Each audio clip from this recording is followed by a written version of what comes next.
Confucian Filial Piety, The Way to the Past, by Ayelen Placencia, Rosemary Mbeche, and Talar Terzian. What is the proper solution to social disorder? Is it strict laws and regulations, or is it to be more relaxed with weak governmental control? Let's take a moment to consider societal periods of Confucianism. Confucianism was created by a philosopher from ancient China who is known by the name Confucius. Confucius was inspired to teach and guide China and its people away from the plaguing social disorder of his time. Confucius believed that implementing ritual and moral framework in the people of China could lead to a better society overall. The Eastern Zhou dynasty took place centuries before Confucianism was created, and is famously known for its spring and autumn period that lasted from 770 to 476 BCE.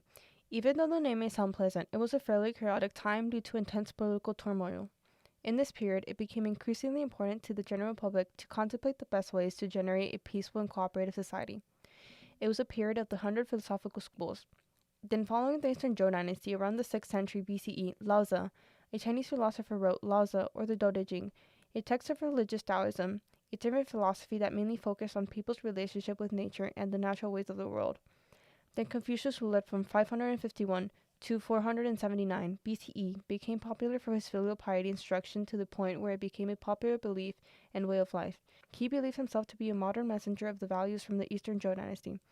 During this time, stories like the ones in the 24 Paragons of Filial Piety were published. These are the Chinese government as propaganda, hoping that the general public will learn and become inspired to emulate these values. Now we will quote a paragon from Confucius, 24 Paragons of Filial Piety, entitled Entering Servitude to Pay for a Father's Funeral, Dongyang. Dongyang lived during the Han Dynasty, and as his mother had passed away years ago, he scratched out a meager living to support his ailing father. Dongyang found work as a farm laborer and earned barely enough to keep his father in medicine. The old man was an invalid, so Dongyang would carry him to a cart and tenderly wheel the elder to the shade of a tall tree beside the field where he was working. In this way, he was able to keep his job and also nurse his father at the same time. Several years passed in this fashion, but then the senior Dong died, and Dongyang, having spent the last penny for last-minute medical care, found himself unable to pay for a proper funeral. All he could do to scrape together sufficient funds for a coffin and mourners was to sell himself into bondage as an indentured servant, with the promise to repay the bond money in the future. Having sent off the coffin, the young man headed for his owner's house.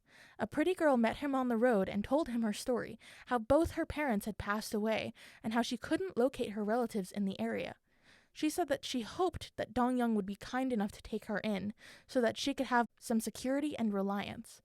He found no objection, and the two of them asked heaven and earth to be witnesses, as they pledged their troth then and there. Together they entered the home of Dongyang's indentured master, an extremely miserly weaver. He read the labor contract to the couple and demanded 300 bolts of perfect cloth to redeem the freedom of Dongyang. The young man was not afraid of hard work, but figured out that if man and wife cooperated and joined their strength, it would take at least 3 years of labor before the task could be completed. To Dongyang's complete surprise, the new bride wove all 300 bolts of cloth in less than 1 month.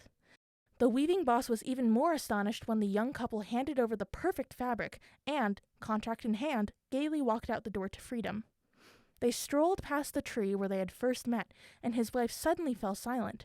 Her countenance glowed with an uncanny light, and Dongyang asked her to explain her demeanor. "I now have my freedom. You should be happy." Tears ran down her face as she said, "I am an immortal from the heavens. Your heart of filial respect is so noble that I was touched and came down to this world to assist you in your task. But now I must return. I am not able to stay with you. Take good care of yourself." Dongyang couldn't bear to part with her, but how could he permit an immortal from the heavens from returning when the time was up? Helplessly, he watched his wife slowly ascend into the sky and fly away. A verse in his honor says, "His father's funeral sent him into servitude. A maiden charming and immortal met him on the way. They wove the cloth that ransomed back his freedom. His filial conduct touched even heaven." It is in this story that we can truly see the essential facets of Confucian filial piety. Dongyang gives every ounce of himself towards working to take care of his dying father without giving a second thought to his own needs and desires. He sees himself solely as the guardian of his father, not a person himself, and takes on a parental role over his parent. He spends every cent on keeping his father alive and content. After his father passes, he takes in a young parentless woman in need of shelter and security. In this, he demonstrates extreme generosity of time, money, and resources. In filial piety, it is expected for children to relentlessly donate all they have towards their parents' better good. Filial piety is divinely sanctioned. Dongyang's continued devotion to his parents even after their demise to the point of putting himself in indentured servitude is rewarded by an immortal from the heavens, who helps him to accomplish his task in exponentially shorter time. She says that because he is so noble in his pursuit to honor his parents, she wanted to help him to be able to complete his strenuous task less painfully.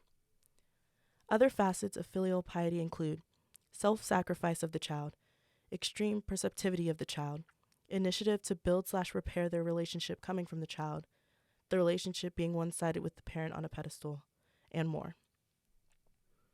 At this point, you might be wondering, how might the societal system from so long ago, from a time of drastically different social conditions, be beneficial to people in modern society? In what context can we see aspects of filial piety present in our current lives? In many parts of the world, once parents are finished raising their children, the household roles start to reverse. As the parents become older, they will move in with one of their married children. In most Eastern cultures, parents move in with a son. The son, daughter-in-law, and grandchildren then support the parents. All their needs are met and they are provided with shelter, food, clothing, and comfort. In the West, in America and Europe, a single child might choose to move in with their older parents. The son or the daughter will care for them, cook, and supply their basic needs. In some cases, if the single caretaker child gets married, they will continue to live with the parents. Some children opt to purchase the family home and continue to live with their parents until they pass instead of placing them in an elderly care facility, an industry with a negative history of abuse. Filial piety has shaped Chinese society in many forms, such as the Elderly Rights Law of 2013, which put forth the right for parents to sue their children for not visiting enough. Although the incorporation of some of the aspects have varied, the main ideas resonate through present-day societies. Though the entirety of filial piety, especially the loss of agency of the child, may be too extreme to vouch for to include in modern-day situations, in this time of division among generations, certain aspects, like the ideas of showing kindness and respect to one's parents and elders, are ones that can aid in greasing the wheels of generational dissonance towards a general societal good.